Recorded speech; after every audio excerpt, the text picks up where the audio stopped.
Everyone, আসসালামু আলাইকুম। Welcome back to my another video. তো আজকে আমি একটা অন্য রকম ভিডিও নিয়ে হাজির হলাম।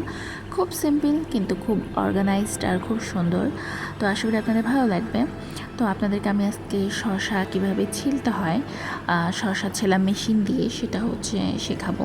এই যে দেখতেছেন, একটু টেনে টেনে নিয়ে ছেলা যায়। আমি একটু দ্রুত করছি যেহেতু আমি ভিডিওর জন্য করতেছি।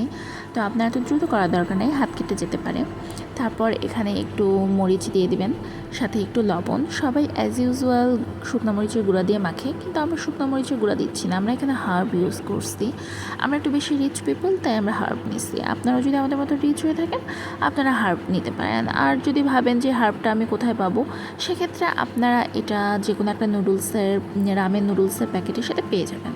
তো আপনাদের জন্য আমি একটা খুব সুন্দর করে ভিউ নেওয়ার ট্রাই করলাম।